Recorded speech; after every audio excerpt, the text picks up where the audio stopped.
So ngayon po ay tayo ay nagpapatuloy sa ating pag-aayuno. Maraming salamat kasi makikita natin na talagang ang 21-day prayer and fasting na ginagawa natin is according talaga sa direksyon ng Panginoon. Sa katunayan po, no? So testing ko lang kung gumagana na to. Parang wala. Isa pa. So naglabas po ng proclamation yung evangelical churches at tayo po ay kabilang po doon. Kasi minsan, di ba, tinatanong, ano ba tayo? So, full gospel ba, evangelical? Di ko na-explain kung ano yon, but nevertheless, we are evangelical. Doon tayo kabahagi tayo doon. And, yan, gumana na. So, ito po yung yung kanilang ay nilabas na proclamation nakaraan. October 25 to 30 ay prayer and fasting din. Repentance, prayer, and fasting to heal corruption in our country. Maraming salamat sa Panginoon talagang dahil syempre sa pamamagitan po ng Banal na Espiritu, tayo po ay tumugon na rito. And kami po, in behalf of our pastors, kami po ay nagpapasalamat sa inyo mga kapamuso kasi kabilang kayo, kasama namin kayo sa pananalangin para sa ating bansa. Diba? Palakpakan po natin ang ating mga sarili. Ito nga po, no? Yan. Philippine Evangelicals call for National Week of Repentance amid corruption and scandal. At alam naman natin yan, napag-aralan na natin, nakaraan, di ba, sa panahon ni Jonah, bagamat ang Ninive ay hindi nananampalataya sa Diyos, pero naniwala sila sa panawagan ng pagsisisi sa pamamagitan nung pumunta si Jonah. So, ito po ay biblical, na tayo po ay makiisa dito, kung hindi ho natin kayang mag-ayuno dahil sa physical condition natin, we can pray, we can intercede for our country. So ngayon po, tayo po lahat ay tumayo at ito po ang ating tema ngayon, pag-aaralan. Basahin po natin. 1, 2, 3, go. Yan, piliin ng malinis na pangalan. Tanong po, nababanguhan po ba kayo sa pangalan nyo? Nalilinisan po ba kayo? So mga nakakakilala kay Pastor Joe, lagi niyang lagi niyang ginujoke kung kanyang pangalan. Kasi 'di ba, alam niyo na yung kanyang pangalan, 'di ba? Lagi niyang lagi niyang joke kahit dito sa pulpit. Jose kaya po naging Joe, inalis yung although isang reason doon, syempre kinikilabutan kapangalan niya si Jose Rizal. So tapos pero yun nga, di ko alam. Basta kinikilabutan si Pastor Joe pagka tinatawag siyang Jose. So 'di ba? Kayo, masaya ba kayo sa pangalan nyo? Proud ba kayo? Alam ko dati si Pastor Adel, parang kwento niya nung una, hindi eh. Pero nung nalaman niyo yung ibig sabihin ng Adelia, tama po ba? Bulaklak po, no? Ayan, bulaklak. So, napakahalaga po ng pangalan. But more than our real names or na nakalagay sa PSA, iba po yung kahulugan nito ng ibig sabihin ng pagkakaroon ng malinis na pangalan. At yun po yung aalamin natin ngayon. Piliin ang malinis na pangalan. Ang sabi po dito, tayo po yung tatopical muna tayo ngayon. Basahin po natin yung verse 1, 2, 3, go. Mas mabuting piliin ang malinis na pangalan kaysa pilak at ginto o anumang kayamanan. Sabi po dito sa English, a good name is to be more desired than great wealth. Favor is better than silver and gold. So, ito po ay amidst scandals and corruption na nararanasan ng ating bansa. Isang paalala po sa atin ng Biblia. Ang pagkakaroon ng malinis na pangalan ay mas mainam kaysa kayamanan na matatanggap natin. At ito po ay hindi ho applicable lamang sa mga politiko. Ito po ay applicable rin, lalong-lalo na sa atin na nagsasabi na tayo ay Kristiyano. Pag tayo ay Kristiyano, kaninong pangalan ang nakadikit sa atin? Kristo. Di ba doon nanggaling ang salit? Christians, the root word is Christ. So mas lalong dapat tayong ingatan natin na ang ating pangalan ay maging malinis. Pero ano nga ba ang kahulugan nito?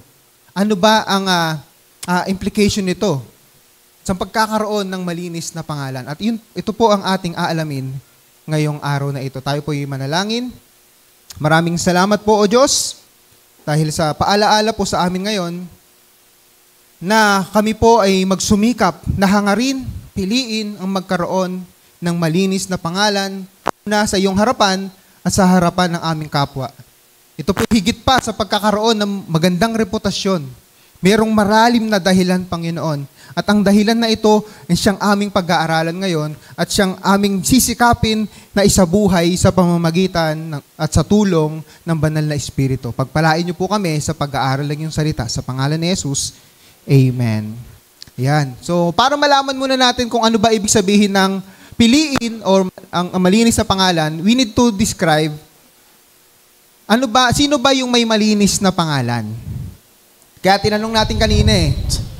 So, hindi ito literal na thank you bro. Hindi ito literal na kailangan yung pangalan mo ay malinis. Halimbawa, ang pangalan mo Mr. Clean. Meron ba dito? Mr. Clean yung pangalan. O kaya, pangalan mo scavenger, yung mga tagalinis, ganyan.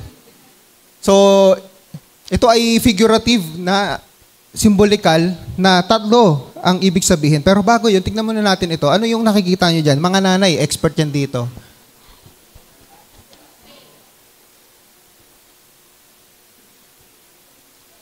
May narinig akong sagot, stain or mancha. Yung mga naglalaba, alam nyo, di ba, kahit ang puti-puti ng suot mo, pero isang yung isang mancha lang yung makita mo dyan, naiinis ka ng suotin yan. Halimbawa, mahirap, di ba yung binyagan? Kadalasan binyagan, baptism, kasal, puti yung suot natin. Tapos, last minute, pag suot mo, pagtingin mo sa salamin, wow, may itim, may mancha. Inis ka na. Tama ba mga nanay? Di ba, meron nga akong kilalang nanay eh. Washing na, kinakamay pa. Yung mga nanay, ganyan. Siguro yung mga new generation ngayon, tayo yung generation na gusto na natin, washi-washi lang eh. Pero yung mga nanay natin na nasanay, sino yung mga palo-palo rito? Mahilig magpalo-palo. Wala pang washing machine nung unang panahon, palo-palo. Pero ngayon may washing machine na kinukusot pa rin. Ang kadalasang dahilan yung mga mancha. So, ang pagkakaroon ng malinis na pangalan, ito po yung kabaligtaran nito, may mancha ang pangalan. Kaya nga, sino ba yung may malinis na pangalan? Paano mo masasabi na malinis ang pangalan ng isang personalidad? Paano natin masasabi na malinis ang ating pangalan? Ang sabi po dito, ang unang-una po, letter A, 1, 2, 3, go! Yan. Hindi nasasangkot sa anumang iskandalo o katiwalian. Ito po yung unang kahulugan ng pagkakaroon ng malinis na pangalan. Napakahirap po, pagka yung pangalan natin ay nabahid sa kontrobersya, mapa-politiko man o kahit sa personal nating buhay. 'Di ba? Kaya galit na galit tayo sa tinatawag na chismis. Chismis is either totoo or hindi. Once na yung pangalan mo madrag dyan sa hindi magandang usapin o chismis, 'di ba nakaka-discourage. Yung iba nade-depress, 'di ba? So tayo nakikiramay sa anak ni Kuya Kim, 'di ba? So I think because of depression and sa chess community meron din, although hindi sinabi kung ano yung dahilan ng death, depression din ang dahilan. So yung mga mahilig sa chess, si GM Naroditsky pangalan niya. Hindi sinabi kung ano yung dahilan ng pagkamatay, pero isang taong siyang nalugmok sa depression. Minsan, 'di ba, pag nadadrag yung pangalan mo diyan, nagkakaroon ng depression, lalong-lalo na kung wala ka naman talagang kinalaman doon sa bintang sa'yo. But nevertheless, ang pagkakaroon ng malinis na pangalan ay hindi ho nasasangkot sa anumang iskandalo o katiwalian. At ito pong isang bagay na ito, lalong-lalo na sa ating mga mananampalataya ni Kristo, tatandaan ho natin, kadikit natin ang pangalan ni Kristo. Hindi ho natin pwedeng sabihin, ang gusto ko, gagawin ko. Bilang Kristiyano, if we believe that we are mature Christians, we are committed to Christ, dapat wala ho sa bokabularyo natin, wala akong pakialam sa sasabihin ng iba, gagawin ko kung ano ang gusto ko. Bakit? Sabi ho dito, sa Acts chapter 24, verse 16, basahin ho natin. 1, 2, 3, go! Pinagsisikapan kong laging maging malinis ang aking budhi sa harap ng Diyos at ng tao. Bagamat sa English sabi conscience, pero makikita natin dito yung punto ni Pablo. Sa harap ng Diyos at ng tao. Take note, sinulat po nung kwentong ito, kasi sumulat ito si Luke eh. Ano ba yung nangyayari dito? Si Pablo nasa harapan ng kung di ako nagkakamali, si Agrippa yata. In trial siya. Ibig sabihin, umaharap si Pablo sa kontrobersya. Pero ang defense niya, sinisikap ko na maging malinis ang aking budi unang-una sa harap ng Diyos. Yun po yung number 1. Tatandaan ho natin, ang reputasyon po, mapepeke. Pwedeng ang galing-galing mo sa harap ng tao, pwedeng ang honest-honest mo sa harap ng tao, pero sa harap ng Diyos, hindi ho natin siya kayang lokohin. Hindi ho natin mapepeke. Yun po yung number 1. Magkaroon tayo ng malinis na budi, malinis na pangalan sa harap ng Diyos. At syempre, hindi natin babaliwalain yung ating kapwa. Minsan kasi ang dahilan natin, sa Diyos lang ako susunod to the extent na nakakasakit na tayo ng kapwa natin. Diba? So we need to consider also yung kapwa natin. Kaya balanse yung sinabi ni Pablo sa harap ng Diyos at ng tao. Kailangan magkaroon tayo ng malinis na pangalan. Magandang reputasyon. Again, ang reputasyon na pepeke, kaya nga balanse. Dapat sa harap ng Diyos, whether may nakakakita o wala, gagawin natin yung kung ano yung tama. Alam nyo no, ang kagandahang bagay, kahit ikaw ay masangkot sa anumang kontrobersya, iskandalo, or katiwalian, kung ikaw ay hindi talaga kasama dyan, mapapatunayan, you will be vindicated. Makikita natin dito sa story ni Daniel, sa Daniel chapter 6. Sabi dito sa ano po nangyari dito, 'di ba? Nag-assign si King Darius ng mga satraps. Yung satraps po, provincial governors, yung katumbas niya ngayon. So sa mga nasasakupan, 3 sila. Tapos si Daniel yung pinakamataas. So ngayon, nainggit yung ibang mga satraps, nag-imbento sila ng batas na alam nila na magkakasala, quote and quote, magkakasala sa batas pero hindi sa Diyos. Magkakasala sa batas ng hari. So makikita natin dito, kaya ang dalawang kasama niyang tagapamahala at mga pinuno ng mga rehiyon, so ang dami na pala nito, lahat ng nasasakupan ni King Darius nung panahon na ito, isang Persya, ay humanap ng maibibintang kay Daniel, humanap ng maibibintang kasi wala silang makitang dungis sa kanyang pangalan. Upang huwag matuloy ang magandang balak ng hari para sa kanya. Di ba? Parang Pilipino lang din, ano? Yung tinatawag na crab mentality. Ayaw natin na aangat yung ibang kapwa natin. Ewan ko ba, bakit ba ganun? Siguro that's really the sinful nature of a man.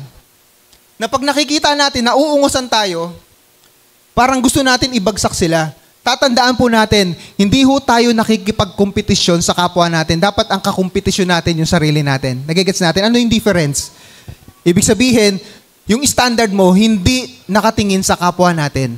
Dapat yung standard mo, kung sino ka ngayon, sino ka kahapon. Dapat bukas, you're a better person. Lalong-lalo, dapat you're a better Christian every day. Kaya dito tayo nag-fail. Nakatingin tayo lagi sa kapwa natin. Ay naku, nakabili na sila ng kotse. Kami, bisikleta pa lang. Alam niyo sa Amerika, no, ang daming cases, yung mga Tesla. Sino may mga Tesla dito? Wala, no? Mga Teslang laruan lang siguro. Sa Amerika, no, ang daming cases, yung nakaparada sila, may makikita silang Tesla. Kahit dito yata sa Pilipinas nangyayari, yung kukuskusin nila ng susi. Yung Tesla car, meron siyang ang daming camera, no? May camera sa pinto, may camera sa harap, may camera sa likod. Ang dami yung cases sa US na yung mga, meron ba rito yung mga sasakyan, sa inyo, mga sasakyan, baka nakaranas na, ginasgasan yung sasakyan nyo ng sinasadya. Nag-agree si Nanay Aimee. Di ba? Ewan ko, bakit hindi ko maintindihan, bakit ganun yung tao? Ayaw nating mag-succeed sila. At hindi makikita natin dito, ito yung nangyari. But the problem, nung mga galit kay Daniel, wala silang makitang anumang pangit dahil malinis ang kanyang pangalan. Walang anumang bahid ng corruption. Sabi dito, ngunit wala silang makitang dahilan sapagkat laging matapat si Daniel sa kanyang tungkulin. Naalala nyo na anong ginawa nila? Ano yung batas na ginawa nila? Walang magpipray sa ibang Diyos maliban sa hari ng Persya. Yung hari naman, mag-best friend sila eh. Si Darius tsaka si Daniel, mag-best friend sila. Diba, isipin mo yun, presidente, best friend mo. Pero, nung unang panahon, yung batas nila, kung ano yung sa batas, yun lang yung gagawin nila. Kahit yung hari, once na napirmahan niya na, or ano tawag doon, yung stamp, yung natatakan niya na, hindi na mababawi yun. Dahil sumuway si Daniel sa utos, sa deklarasyon, sa memorandum, executive order, nagpray pa rin si Daniel. Ano nangyari? Nakasuhan siya. Guilty beyond reasonable doubt. At nalungkot yung hari. Kasi ang daming hindi imbento. Talagang sumuway siya sa utos. Ano yung utos? Kasalanan niya sa batas ng tao, nagpray. Hindi siya nagpray sa hari. At yung hari, nalungkot talaga siya. Naloko siya, na-scam siya eh. Napakahirap nun, na-scam ka.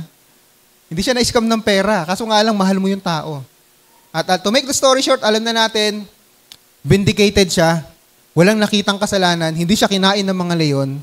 Pinulutan yung mga nang bintang sa kanya, di ba? Pagpasok pa lang pati kapamilya kasama So, pag ikaw po ay merong malinis na pangalan, kahit anong bintang ang ibigay sa iyo, hindi uubra yung mga bintang nila. Tanggapin natin yung sinasabi nila. Ipagpasa Diyos natin. Kasi minsan, di ba, pagka yung may bintang sa atin, nagagalit tayo. Lagi nga sinasabi, kung hindi naman totoo, huwag kang magalit. Kung totoo naman, magbago ka. Ipagpasa Diyos po natin. Kaya napakahalaga para yung pangalan natin, kung may mapagbintangan man tayo, ay wala silang maituturong mabigat na ebidensya. Dahil sinikap natin na magkaroon ng malinis na pangalan, una sa harap ng Diyos at sa harap ng ating kapwa, lalong-lalo na sa atin na nagsasabing mga Kristiyano. So yun po yung unang kahulugan. Sino ba yung may malinis na pangalan, hindi nasasangkot sa anumang iskandalo o katiwalian. Pangalawa, 1, 2, 3, go. Yan, tapat. So kung titingnan natin sa English, yung salitang integrity. Ano ba yung integrity? Para maintindihan natin, basahin natin yung Colossians chapter 3, verse 22. 1, 2, 3, go. Mga alipin, sa lahat ng bagay ay sundin ninyo ang inyong mga amo dito sa lupa. May nakakakita man o wala. Maglingkod kayo hindi upang kalugdan lamang ng mga tao, kundi dahil sa kayo'y tapat at may takot sa Panginoon. So ito po yung integrity. Ano po yung integrity? Pagiging honest with or without someone seeing you. May nakakakita man o wala, honest ka pa rin, ginagawa mo pa rin yung tama, ginagawa mo pa rin yung nararapat. Kasi 'di ba usually masipag tayo pagka pag andyan yung amo natin. Naalala ko dito yung construction. Merong isang construction na ginagawa. Parang yung mga construction worker, parang tatambay-tambay Pero pag dumarating yung yung nagpapagawa ng bahay, ang sisipag. Tama ba? Ang sisipag Parang ang bibilis kumilos. Pag alis, chillax na naman. Ngayon, ang hirap na, di ba? Kasi ang daming CCTV. Noong unang panahon, nagsasara pa sila ng bodega, mayroong ganyan, natutulog sila. That's not integrity. Yung ay papogi lang, pasipsip lang tayo sa amo natin. Pero, ang kahulugan ng integrity, may nakakakita man o wala, tapat tayo at mahusay na ginagampanan yung ating mga tungkulin. At kapag ito ay isinabuhay natin, ididikit yung pangalan natin. Na di-describe yung pangalan natin na malinis na pangalan. Isang halimbawa po dito, sa Genesis chapter 39. Sino kaya ito? Alam na natin. Si Joseph. Sabi dito ni Joseph, nung siya ay tinutokso ng asawa ni Potiphar. Tumanggi si Jose at ang sabi, panatag po ang kalooban ng aking Panginoon sapagkat ako'y narito. Ginawa niya akong katiwala. Ang ganda nung sinabi. At ipinamahala niya sa akin ang lahat sa bahay na ito, maliban sa inyo na kanyang asawa. Hindi ko po magagawa ang ganyang kalaking kataksilan at pagkakasala sa Diyos. Makikita natin yung katapatan ni Joseph. Una, nasa Diyos. Pangalawa, sa taong nagtiwala sa kanya. Again, tugma na naman sa sinabi ni Pablo kanina. Kailangan mahusay at tapat natin gagawin ng ating tungkulin. At ito po yung naging problema na sunod-sunod na paglabas ng corruption, di ba? Dekada na ito, sa totoo lang, mamaya makikita natin yung isang halimbawa sa illustration natin. Yung corruption na nangyayari sa Pilipinas, dekada na po ito. Wala lang nakukulong dahil magaling magtago ng ebidensya or sabihin na natin, magaling magbaluktot ng sistema. Pero nakita naman natin kung ang isang leader ay hindi corrupt, gawin na natin example palagi. Perfect example. Vico Sotto of Pasig City. Mayor Vico Sotto ng Pasig, di ba? Perfect example ng anti-graft and corruption na government. May laging sobrang pera. Ang corruption po talaga sumisira po siya ng bansa. Ang dami pong buhay na sinisira niyan. Pag lumindol, sira building, sira ang, ano pa ba? Yung tulay, di ba? Kabago-bago ng tulay, sira agad. Sa healthcare facilities natin, pipila tayo ng napakatagal. Kaya mapipilitan kang pumunta ng private eh. Sa totoo lang. Wala ka na ng pera. Di ba naalala ko, yung isang kaibigan natin, naikwento ko na rin before, di ko nababanggit yung pangalan, nung inatake ng high blood. Sabi nung asawa, maraming namamatay dito eh. Sabi nung babae, bakit mo ko dito dinala? Kung naalala niyo, sinabi ko na dati ito. Pero yun nga, isa siyang public hospital. At yun yung issue talaga, kahit saan ka pumunta, na yung paglilingkod. Pag ikukumpara natin lagi, dahil nga nakikita ko yung trabaho nila CJ, nila Trisha, sila Diana, magkakasama sila sa trabaho. Yung healthcare, yung kanilang nature of work na sa Australia, napakaganda ng serbisyo. Ang corruption sumisira po ng bansa, sumisira ng buhay ng tao. Malinaw na sinabi ho dito eh. Ang kaharian ay matatag kung ang hari makatarungan. Ngunit ito'y mawawasak kung sa salapi siya'y gahaman. At ito po hindi lamang tumutukoy sa hari, kundi sa lahat ng mga leaders natin sa bansa. Gayunpaman, hindi na natin kailangan tumingin pa sa malayo, tingnan na lang natin yung sarili natin. Masasabi ba natin na tayo ay tapat at mahusay? Kasi minsan turo tayo ng turo eh, pero yung sarili natin kinakalimutan natin. Unang-una, sa trabaho natin, tapat at mahusay ba tayo o tutulog-tulog tayo o masipag lang kapag may nakatapat na CCTV? Mga estudyante, tapat at mahusay ba kayo o nangungopya kayo pag wala yung teacher? Tingnan natin, nangungopya ba? Nangungopya? Walang sumasagot. 'Di ba? Sabi ho dito, no, hindi ka mahirap Pilipinas, marami lang corrupt. Kaya ho tayo, again, we are encouraging everyone, makiisa po sa ating panawagan ng pag-aayuno, pananalangin ng pagsisisi para ho sa ating bansa. At matapos na po itong korupsyon sa ating bansa, nang sa gayon po, tayo po ipagpalain ng Diyos. Nang sa gayon, tayo naman ay mapagpala ng mga binabayad nating mga buwis, di ba? So, yun po, no? Yun po ang pangalawang kahulugan ng pagkakaroon ng malinis na pangalan, ikaw po ay tapat at mahusay, na ginagawa po ang tungkulin na ipinagkatiwala sa iyo. And last, but not the least, 1, 2, 3, go! Yan, siya na tumitindig at tinataguyod ang tama at katwiran. Sa panahon na ito, napakahirap po na isabuhay ito. Dahil systemic na nga. Pag napapanood ko po yung mga interview ni Mayor Vico Sotto, napakahirap ng pagbabago na kanyang isinusulong. Yung mga taga-Pasig, ramdam na ramdam nila yan eh. 'Di ba? Yung mga taga-Pasig dito. Pero yung mga unang taon niya, hirap na baguhin. Kasi sistema na siya, kultura na siya ng corruption. At ngayon, na-expose na. And naniniwala ako na ito po pagkilos talaga ng Diyos eh. Kaya meron ho tayong bahagi dito. Pero ganun man, sa personal level, sa buhay natin, tayo ay may malinis na pangalan kapag ginagawa natin yung tama at makatwiran, kahit yung iba ay mali ang ginagawa. Ito kasi yung common mistake ng mga tao. Minsan, gagawin natin yung ginagawa ng marami, kahit na mali na. Umaayon tayo sa agos. Kaya nga merong salitang tinatawag na against the flow. Ibig sabihin, hindi ka umaayon sa agos ng nakararami. Minsan inaakala natin, kung maraming gumagawa niyan, ito na rin gagawin natin. Hindi. Kung mali yan, huwag tayo aayon.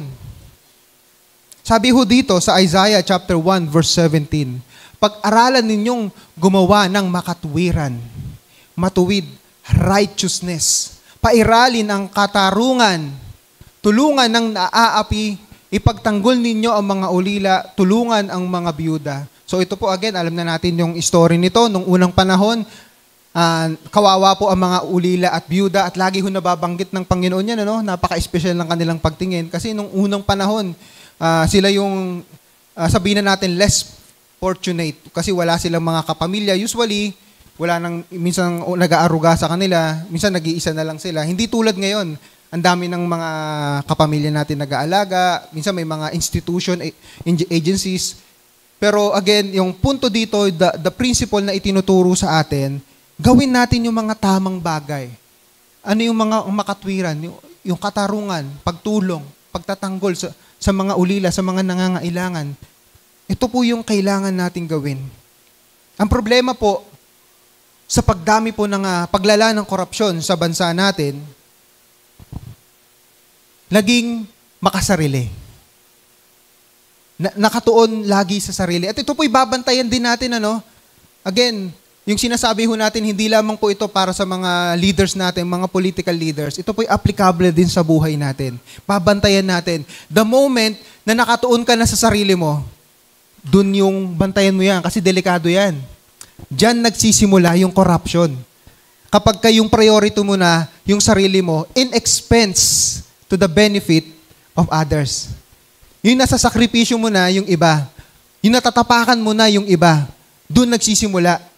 Okay lang to na kukupit lang ako ng 10 piso pero mawawala naman ng 10 piso yung kasama mo. Maliit lang naman pero maliit na bagay. Sa harapan ng Diyos, malaki pa rin yan. Kasalanan pa rin yan. Kapag nagsisimula na tayong tumingin sa sarili natin, yung interest ng sarili natin, kagaya ng sinasabi sa Philippians chapter 2, verses 3 to 4. Kapag yung interest na ng sarili mo, yung priority mo, not the interest of others, nagtatanim ka na ng seed of corruption sa puso natin. Iingatan natin yan. Babantayan natin yan.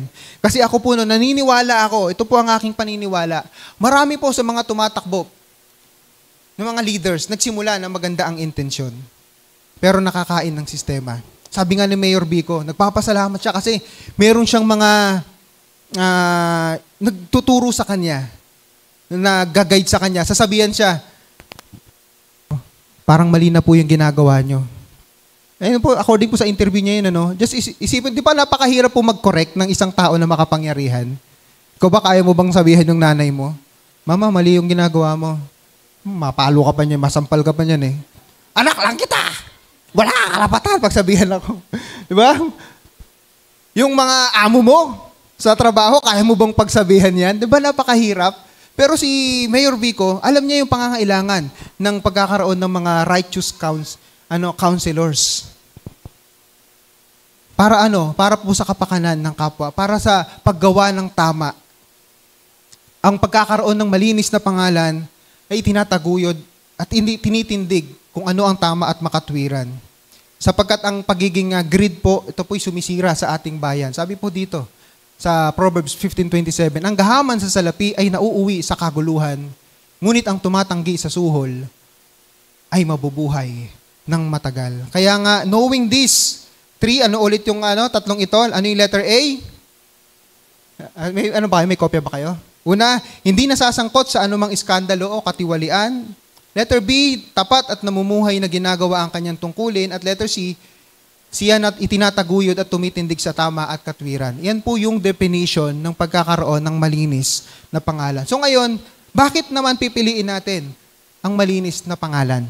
Bakit ito? Sabi nga, babasahin ulit, di ba? Mas mabuting piliin ang malinis na pangalan kaysa pilak at ginto o anumang kayamanan. The problem with the corruption, kabaliktaran. Pinili ang pilak, ginto, anumang kayamanan kaysa sa pagkakaroon ng malinis na pangalan. Naging baliktad. Bakit ito pipiliin natin ang malinis na pangalan? 1, 2, 3, go! Hindi ho nababayaran ng pera ang respeto. Maaring yung tao takot sa'yo pag nasa harapan mo. Pero pag nakatalikod ka, ano kaya ang kinikwento sa'yo? Ano kaya ang sinasabi nung taong kaharap mo kapag naghiwalay na kayo? Ano kaya ang chismis sa'yo? Maganda kaya ang feedback or hindi? Dito po pumapasok yung respeto. Yung respeto, ito po'y paggalang na ibinibigay sa'yo, nasa harapan ka man or hindi. Dahil kadalasan, nagkakaroon tayo ng takot sa mga otoridad kapag nasa harapan lang natin sila. Pero hindi yan respeto kapag ka magkahiwalay na kayo.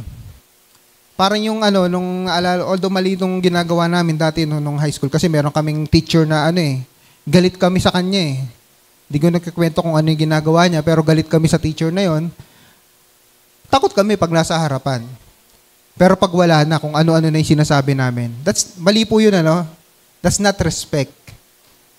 Takot lang. Fear. Meron kasing tamang fear .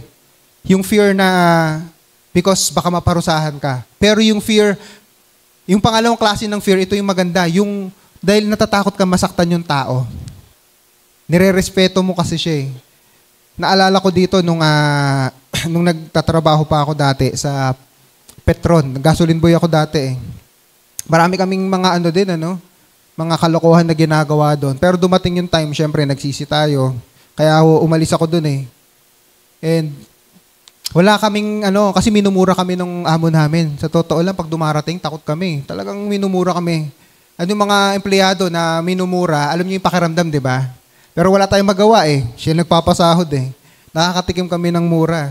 So, pero pag umaalis na, kung ano na sinasabi namin. Pero nung nagtrabaho na po ako sa Golden Faith Academy, wala pa tong CCTV nung unang panahon. Kami napapagkatiwalaan kasi nirespeto kami. Ang maganda ho dito, naramdaman namin yung respeto sa amin. Kahit na tagabantay lang kami ng gate, tagalinis kami ng school, pero yung respeto, pati yung mga teachers, napakaganda po ng samahan namin.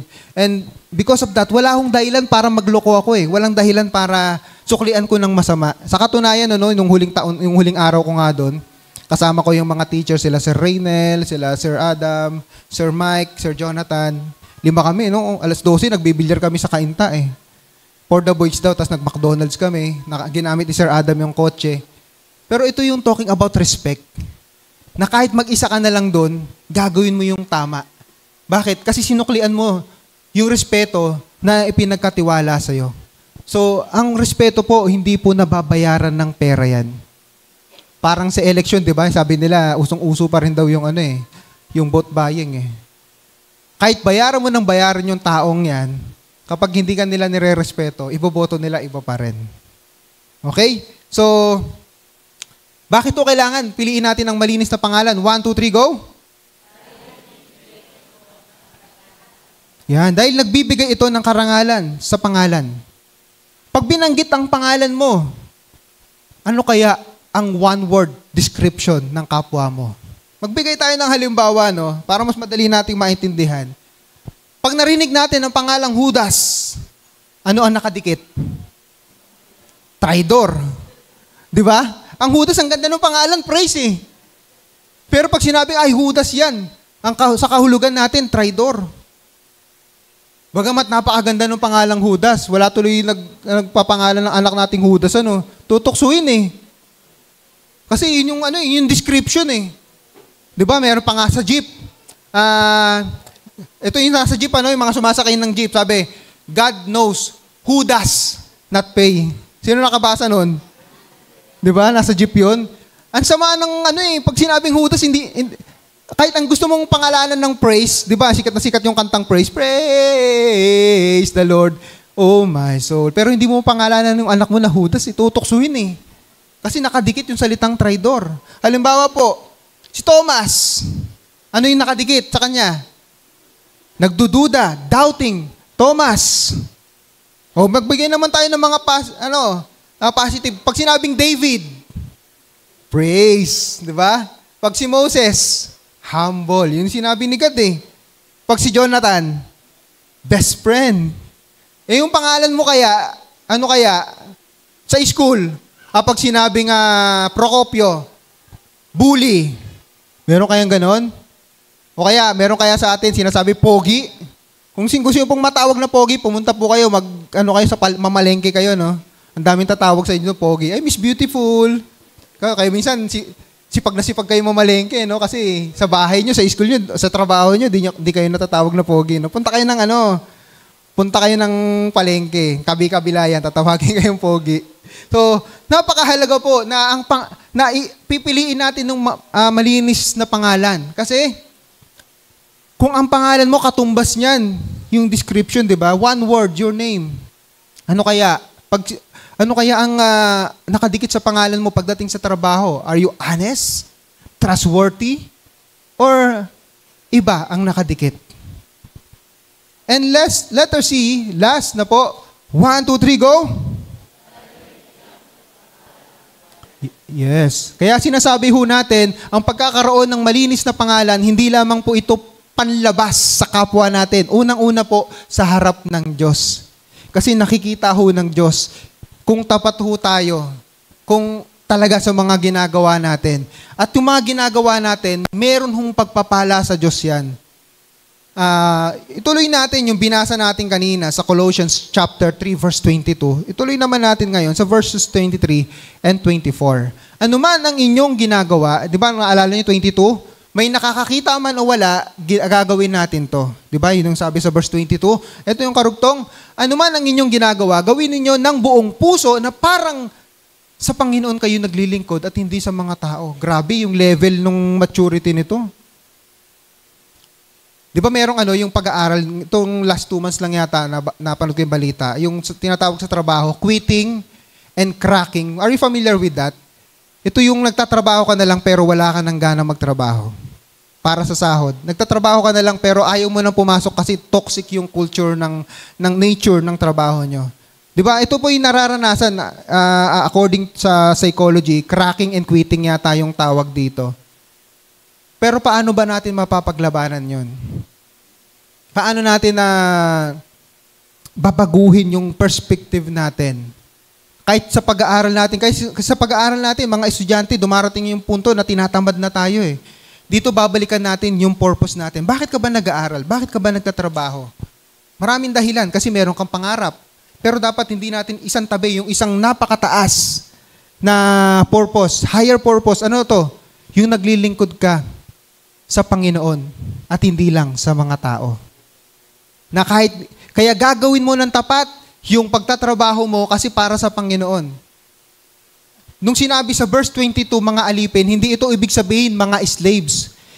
Ang katumbas na salita nito sa panahon natin, mga empleyado. Yun po yung tinutukoy. Minsan kasi nagkakaroon ng maling interpretation kasi sa English nakalagay slave. Nung panahon na ito, wala pa namang salitang empleyado. Diba? So, kaya nga makikita natin sa ibang salita, yung Panginoon dito, o yung Lord, is maliit na L. Kasi ang tumutukoy doon, yung amo sa lupa. Okay? So, ngayon, verse 24. Sapagkat si Kristo ang Panginoong pinaglilingkuran ninyo at alalahanin ninyo ang pagkakalooban kayo ng Panginoon ng kantimpalang inilaan niya para sa iyo. Meron talagang gantimpala. At ang Panginoon po, hindi ho nakakalimot. Sabi ho dito sa Proverbs 10:7, ang alaala ng matuwid mananatili kailanman. Ngunit pangalan ng masama ay tiyak na mapaparam. Hindi ho nililimot ng Diyos, hindi niya binabaliwala yung mga ginagawa nating tama para ho sa kanyang karangalan. Hindi ho nililimot ng Panginoon kahit na minsan mahirap pong gumawa ng tama. Sa totoo lang, di ba? Lalong-lalo na kung ikaw po ay, hindi naman po sikreto. Lalong-lalo na kung tayo po ay nagtatrabaho. Pasensya na po, no? Real talk lang tayo. Kung tayo nagtatrabaho sa isang institusyon, pamahalaan, na ang korupsyon ay systemic na, ay tradition na, kultura na, napakahirap gumawa ng tama. Anong patunay? I-share ko po sa inyo ang buhay po ni Engineer Renato Herrera. Maaring marami sa atin nakapanood na nito, but let me share to those na hindi pa nakita ito. Sino po si Engineer Renato Herrera? Noong 1996 po, naging engineer 2, kasi di ba meron sigurong engineer 1, engineer 2, engineer 3. Hindi ko alam yung description niyan, pero engineer 2 siya ng DPWH Region 3 Office. O yung mga nagpipray dyan, ano yung mga Region 3? Ano, Central, Luzon, ano yun? Aurora, Bulacan, Zambales, Pampanga, ano pa ba? Bataan, tama, Bataan. Pampanga. So, yun yung mga lugar ng Region 3. Actually, 7 yata yun. So, yun yung sakop niya. Ano yung job description niya? Sila gumagawa ng mga dikes, sila gumagawa ng mga, nagsusupervise ng quality ng mga proyekto. Yun kasi talaga ang trabaho ng engineers. Yung safety. Yung architect, sila yung taga-design. Yung engineer, sila naman yung tagapag-implement. Sasabihin ng engineer, yung disenyo mo, malabo yan. Baguhin natin yung design. Kasi yung structural integrity, yung safety, yung tibay, yun yung trabaho ng engineer. Sila yung gagawa. So minsan nag-aaway-aaway yung mga yan. But anyway, nevertheless, ito po yung kanyang trabaho. So dahil po dito, lahat ng pangangailangan nila na-provide. Nakapag-aral ng kanyang mga anak sa private schools. Mga bata pa yung mga anak niya rito eh. So, I think andito yata yung mga ito na siya, nagtatrabaho na siya sa engineering. Ito yung kanilang mga anak, bata pa. Kinuha ko po yung picture na ito sa Facebook nila eh. Nakapost naman ito. So, nag-aaral ngayon, napoprovide lahat yung mga pangangailangan. Malaki yung baon, 20 pesos. Nung unang panahon, 20 pesos ito, malaki na, no? Baon namin nung 250 lang, pamasahe lang yun eh. Di ba, 250? Kaya lalakarin namin yun. Tapos yung baon namin na minsan may libreng gatas tinapay sa eskwelahan eh. Meron pa ba ngayon? Wala na. Nestle Twin, laging yun lagi namin iniinom nun. Tapos bibili kami ng lugaw, 2 piso lang, ganyan. So yung 20 pesos, ang laki nun. Nakakaingit naman yung baon niya, 20 pesos. Kaya layo-layo school namin, lalakarin namin eh. But anyway, so mayaman ka na po noon, nung unang panahon, 20 pesos. Pero ngayon, 20 pesos mo, papunta pa lang ng school, ubus na. So, to make the story short, naging magaan yung kanilang, maginhawa ang kanilang pamumuhay. Pero, nagbago ang lahat. Nung minsan siya ay nasa mesa, may kumalabit sa kanya, ang kanyang kasama. Ang sabi, pare, pakipirmahan naman to. Ano nangyari? Hindi niya pinirmahan. Nakalagay, 15 million pesos. Mababa pa nung unang panahon, pero malaki na po yung 15 million nun, ano? Itong mga proyekto ngayon, 500 million thousand, pero ito 15 million. So, kinumpute niya, overpriced. Malabong umabot ng 15 million. Anong ginawa niya? Wala siyang ginawa, hindi niya pinirmahan. Kasi may corruption. Pagkatapos nun, tinanggal po siya sa posisyon. Nawalan po siya ng trabaho. At ang kanyang mga anak, na dati napoprovide yung mga pangangailangan, ano ho nangyari? Dati nasa private school sila, pumunta sila ng public. Wala akong masama, no? Sa public school ho kami. Pero alam naman natin, yung pag-public school and versus private school, iba po yung situation. Tanggap natin yung realidad na yan. Yung comfort, kahit yung mga curriculums, magkaiba. Yung teaching techniques, magkakaiba talaga. Pero yun nga, nagpunta na sila sa public, yung dating 20 pesos, natagpas ng kalahati, naging 10 piso na lang yata. And dumating yung punto na binenta yung mga ref, TV, ganun po, grabe yung pagbabago sa buhay nila. Dahil lang po gumawa siya ng tama. Hindi na ibigay yung mga pangangailangan. At dumating yung punto, di ba, yung naalala ko dito, yung sinare ni Nestin niya, si Nestin yata nag-share nun, yung, ito, nagawa na rin natin to. Kakain tayo ng noodles, nilagang noodles. Sino ka-experience nun? Di ba? Nung kami po nakakaluwag-luwag na, yung noodles namin halos wala ng sabaw. Pero nung bata pa kami, nilagang noodles para mapagkasya. Lalagyan mo na siguro ng lalagyan mo na lang ng malunggay. Ganun na yung pamumuhay nila. Grabe yung pagbabago. Pero ang magandang bagay po kay Engineer Renato Herrera, hindi po siya nagtampo sa Diyos. Ano nyo po yung ginawa niya? Itinuon niya po ang kanyang buhay sa ministry. Siya po yung naging pastor. Nagpastor po siya. Alam niyo na, bakit niya tinanggihan? Malalim ang kanyang pananampalataya kay Kristo. So, naging pastor po siya. Pero dumating yung punto na naglalakihan na yung kanilang mga anak, magka-college na. Ibang usapan na po pag college. At dito po, meron siyang isang kaibigan na nagsabi sa kanya, kailangan po namin ng engineer, apply ka. So nag-apply siya. Siya po ay naging project engineer sa isang private company. At mula po noon, nakabangon po sila mula sa taon ng paghihirap na iyon. Ito pong isang patunay na ang Diyos po hindi ho nakakalimot. Ito po isang patunay, pag gumawa ka ng tama, aalalahanin ng Diyos ang ginawa mong tama. Hindi babaliwalain ng Diyos. Kaya pipiliin po natin ang malinis na pangalan. Yumaman po sila. Naibigay yung mga pangangailangan. Hindi ko na lang naipos yung mga anak nila. Yung mga, lahat po sila nakagraduate na. Pero nagtiis sila ng hirap. Bakit po? Dahil sa paggawa ng tama. At dito nga po, no, kanina inaalala ko, ito kasi binabasa ko kanina yung balita, yung kay, kapareho din na experience na ito yung sa Philippine Star, December 31, 2011, Kao, sinibak sa POEA.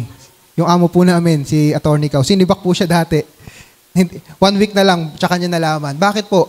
Naikikwento po sa amin. Ang dami ho nag-offer sa kanya. Trip to yung tawag doon, yung European cruise, yung magbabarko kayo, silang dalawa. Pero hindi nila tinatanggap. So marami silang mga illegal recruitments na napatanggal nung panahon niya. Pero dahil masyadong tapat si Attorney Kao, sinibak po siya sa pagiging OWA, sa POEA. Makikita ho natin, di ba? Ito pong mga patunay. Dalawa lamang po ito sa patunay na napakahirap pong gumawa ng tama kung systemic na ang corruption. Kaya ho, ang panawagan na sa atin, kahit systemic na siya, kahit ito na po yung normal, gawin pa rin natin kung ano ang tama. Piliin pa rin natin ang pagkakaroon ng malinis na pangalan. At balik po tayo kay Engineer Renato Herrera. Ito po sabi niya, no? So kung gusto niyo pong mapanood ng kanyang interview sa KMGS, naman yan. Sabi niya, ang katapatan po kailanman, hindi ito nabibili ng salapi. 'Di ba? Tamang-tama sa binasa natin kanina. Sa Proverbs chapter 22, verse 1. Piliin ang malinis na pangalan kaysa anumang pilak, salapi o kayamanan. Kaya I invite everyone na tumayo at basahin po natin ito. 1, 2, 3, go! Bilang Kristiyano, nakadikit ang pangalan ni Kristo sa atin. Maaring maparangalan o masalaula ang pangalan ni Jesus, depende sa gagawin natin. Piliin na maging malinis ang pangalan dahil may maghihintay na gantimpala mula sa Diyos. Napakaganda po nito. Gawin natin kung ano ang tama. Nananalig sa iyo, Yahweh, ang kumikilala sa iyong pangalan dahil wala pang lumapit sa iyo na iyong tinanggihan. Ito po'y nakafocus, yung pangangaral natin nakafocus sa sarili natin. Piliin natin ang malinis na pangalan. Pero ito po yung unang-unang gagawin natin. Lumapit muna tayo sa pangalan na pinakamalinis. Sino kayang pangalan yun? Ang pangalan ni Jesus. Sapagkat ang pangalan ni Jesus ay banal, sapagkat ang pangalan ni Jesus ay makapangyarihan. Bagamat sinasabi natin, piliin natin ang malinis na pangalan, hindi lamang ito tumutukoy sa sarili nating pangalan. Ito po'y tumutukoy din sa pangalan ng ating Panginoong Hesus. Walang ibang pangalan na dapat pagkatiwalaan. Walang ibang pangalan na dapat na parangalan. Walang ibang pangalan na dapat nating pagtiwalaan.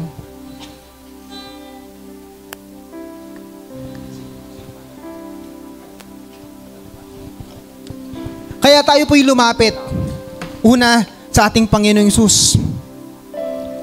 The name above every other name.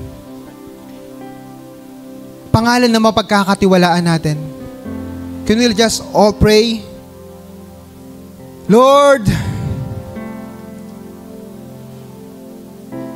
sa kabila ng mga rampant corruption na na-expose po ngayon, Panginoong Diyos, pinapaalala po ninyo sa amin, unang-una, Panginoon, kapag kami humarap na po sa tukso para gumawa ng mali, Panginoon, piliin namin ang gumawa ng tama. Piliin namin na wag mabahiran ang pangalan namin ng katiwalian, korupsyon, Panginoong Diyos. Saan man dako kami, Panginoon, sa trabaho namin, sa eskwelahan namin, sa lahat ng ginagawa namin, Panginoon. Dahil ang pangalan mo, Panginoong Hesus, ay nakadikit sa aming pangalan. We are called Christians sapagkat kami mananampalataya mo, Panginoon. Sa anumang gagawin namin, Panginoon, kung gagawa kami ng tama, mapaparangalan ang iyong pangalan. Ngunit kung gagawa kami ng mali, Panginoon, nasasalaula ang iyong pangalan, Panginoon. So Lord, Holy Spirit, lead us, teach us to do the right thing, to do what your perfect will, Panginoong Diyos. At ngayon, Panginoon, ipinapaalala niyo rin po sa amin, Panginoon, meron na pong malinis na pangalan na kami mapagkakatiwalaan. Walang iba kundi ang pangalan mo, Panginoong Hesus. Your name, Lord God, is power. Your name, Lord Jesus, is authority. Your name, Lord Jesus, is the name above every other name. Your name, Lord Jesus, can be trusted. Your name, Lord Jesus, is salvation. Your name, Lord Jesus, can transform lives. Your name, Lord Jesus, in your name, Lord Jesus, we will trust in your name, O God. Yes, Lord, you are holy.